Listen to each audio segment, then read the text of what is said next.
The original ROG Ally is using Windows 11, and as you all know, Windows 11 is meant for laptops and desktops to be used with a keyboard and mouse.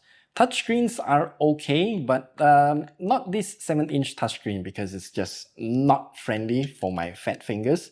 So when the ROG Ally, the first generation, was released, ROG themselves had released a solution to simplify a lot of the process, and it's called the Armoury Crate SE. It manages all of the games on the device and has an overlay for quick settings. Now, ROG and Xbox collaborated to make this new ROG Xbox Ally series of devices. We now have the Xbox button on these devices and also a whole new UI. It's the Xbox Full Screen Experience, and it's practically the Xbox app on our PC, optimized for controller navigation. Plus, the Armoury Crate SE overlay is also now integrated with the Xbox Game Bar Compact mode, which is also new, alongside with all of the widgets as well. It's sleeker, and I think navigation is just a lot simpler and optimized for all of these types of handheld gaming devices. We've talked about it in our other videos, so you can check that out if you want to. Again, I will leave the link down in the description as well. Now, does this new Xbox Full Screen Experience affect the performance at all? And what does it actually do? Well, let's find out in today's video because I did some testing and found out a bunch of different things about it. So hit that like and subscribe button, and thanks for your support. So these two handheld devices are pretty much quote-unquote clean, and I mean it in a way is that they're just fresh out of the box with some games and benchmark apps installed. That's about it. And this is important, and we'll talk about it in a second. Now, let's do a quick comparison between the two. Does the Xbox Full Screen Experience actually impact the performance? And if yes, how much? We'll start off with the ROG Xbox Ally X, the black one. As it is the most powerful handheld gaming device with the AMD Ryzen Z2 Extreme, does the Xbox Full Screen Experience make a difference? At the highest performance mode, turns out the impact is basically none. There is some score discrepancy, sure, but it's very well within the margin of error. We did a few more tests beyond these graphs and we found zero difference even in real usage scenarios.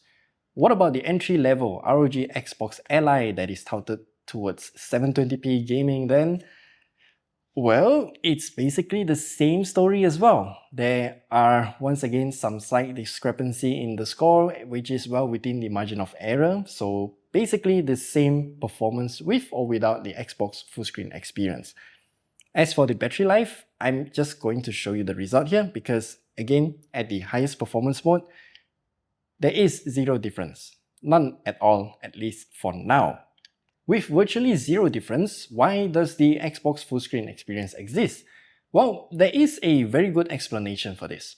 Okay, usually when we boot up to Windows 11, we have a lot of background apps starting up in the background. For example, this ROG Xbox Ally has Copilot starting up even though I didn't ask it to. OneDrive also pops up, which is definitely gonna affect the connection speed as well. And Discord will also pop up and blare me with notifications because that's what it does. By default, Steam will also boot up even if I'm not going to use it and update the games in the background. The same applies to Epic Games as well. This new resources widget in the Xbox Game Bar overlay can display all of the apps running. If we install more stuff, then of course more things are gonna show up in this little widget.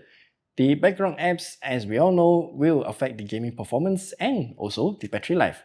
So let's put it in a way where we install a lot of apps on the ROG Xbox Ally or the Ally X for that matter. Most apps will have some background tasks and services running and they will leech the performance and battery life.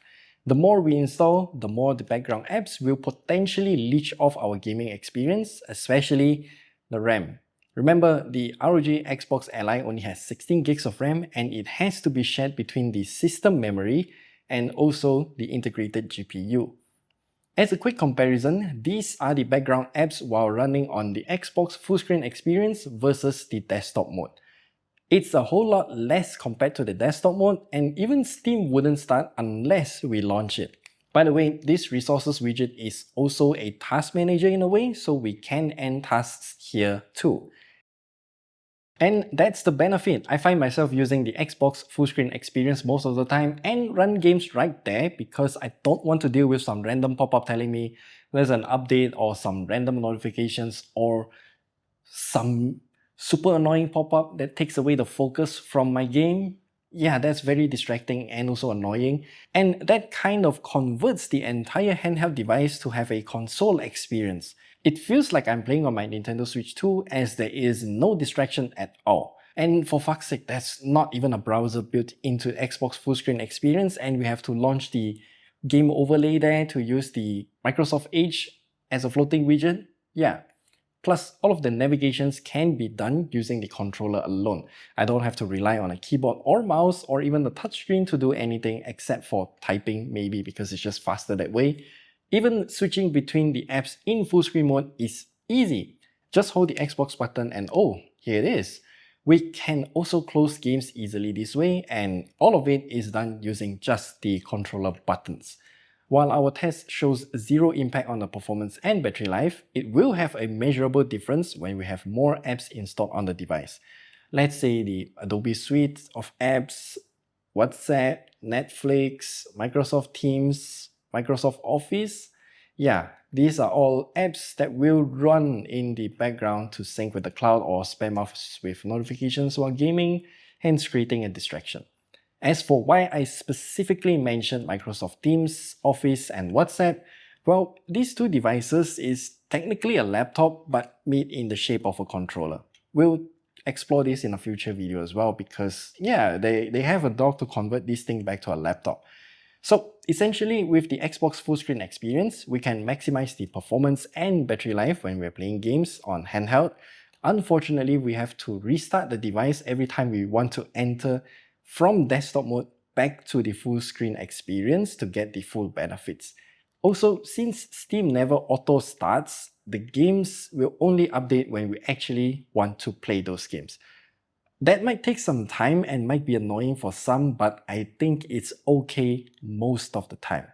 I personally hope there's a way to change back to Xbox full screen experience in a more aggressive way where it just kills all of the background apps and services without having the need for a full restart.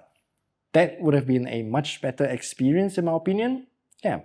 And that's all that I want to share here in today's video. Let me know down below. Do you think the Xbox full screen experience is a good step forward? Do you like how it's designed and does it live up to its hype? Let us know down in the comment section below and we will see you guys in the next video.